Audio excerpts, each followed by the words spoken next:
ఇప్పుడు ఎందుకు ఈ కన్నీళ్ళు? పాపని చూసుకోవడంలో నేనేమైనా లోటు చేశానా?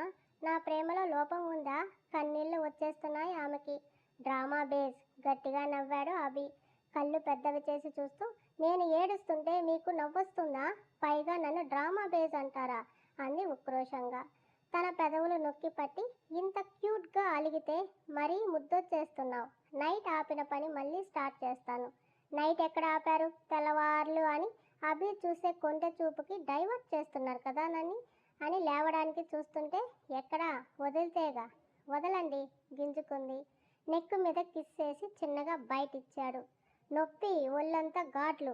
రాక్షసుడు అన్న పేరుకి సార్థకత చేస్తున్నారు నవ్వాడు అభి మూతి బిగించుకొని. సరే, ఎంతసేపు వదలరో నేను చూస్తాను. షవర్ చేద్దామా డార్లింగ్? గతుక్కుమన్న ఆమె.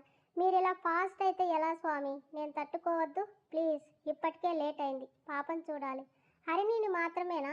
నన్ను కూడా పట్టించుకో ఇప్పటి నుంచి. నైట్ అంతా మీదేగా. మార్నింగ్ పాపం చూసుకొనివ్వండి. స్వప్న బుగ్గ కొరికి. ఇందుకే నువ్వు నచ్చేది. భర్తగా నా దగ్గర ఉన్న పాపని మర్చిపోలేదు అని వదిలి కాఫీ తాగి వెళ్ళు అనడంతో ఇద్దరు తమ ఫస్ట్ కాఫీని ఇష్టంగా షేర్ చేసుకున్నారు. త్వరగా రమ్మని అభి కిందకు వెళ్తే హెడ్ బాత్ చేసి చీర కట్టుకుని రెడీ అయ్యి కిందకు వెళ్ళింది.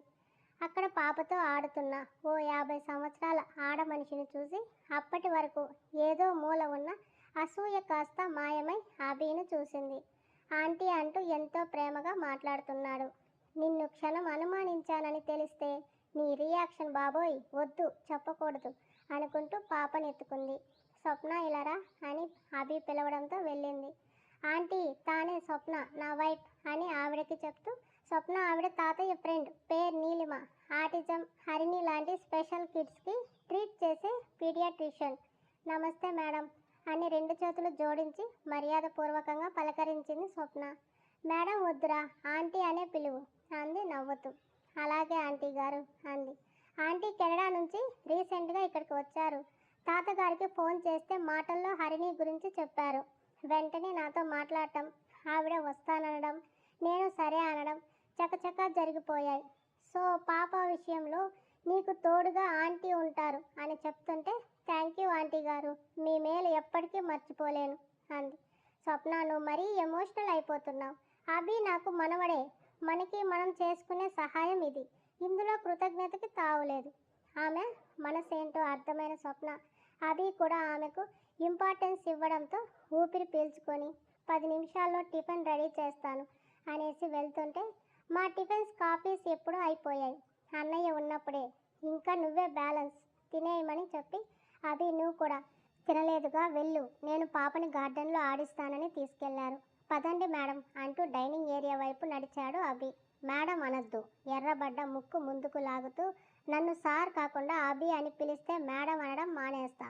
అది జరగదు సార్. భర్తని పేరు పెట్టి పిలిచే అంత మెచ్యూర్డ్ అమ్మాయిని కాదు నేను అని వెళ్తుంటే, మరి రాక్షసుడు అని పిలిచే అంత నాటీ గర్ల్వా నవ్వుతూ అన్నాడు అభి. నేనేం నాటీ గర్ల్ని కాదు. పెదవులు బిగించి చెప్తుంటే, మరి నన్ను ఏమని పిలుస్తావో క్లారిటీ ఇవ్వు. మరి శ్రీవారు అని పిలవనా? వద్దు. ఏ? అది లార్డ్ బాలాజీ ముద్దు పేరు. మరి స్వామి అని పిలవనా? ఇక్కడ కూడా భక్తేనా? ట్రెండ్ మార్చు. పతి పరమేశ్వర్. ఏమండి, నాకు నచ్చలేదు. ఈవినింగ్ వచ్చేసరికి మంచి నేమ్ ఆలోచించు. లేదంటే అభి అని పిలవాలి. ఇదిగో, మీరెలా అంటే నేను అసలు ఒప్పుకోను. ప్రతిదానికి బెదిరింపు ఏంటి అసలు?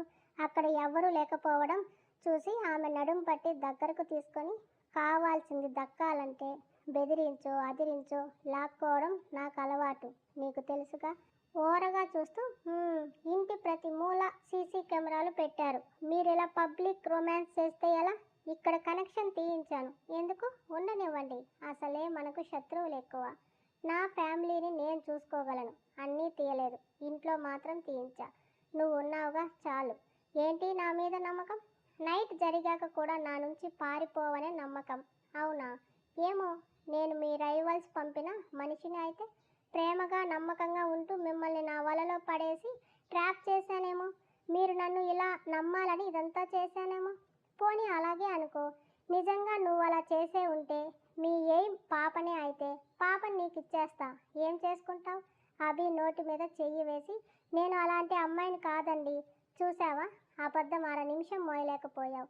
ఇదే నా నమ్మకం అని ఆమె నుదురు డాష్ ఇచ్చి ఆకలేస్తుంది ఏమైనా పెట్టు అన్నాడు.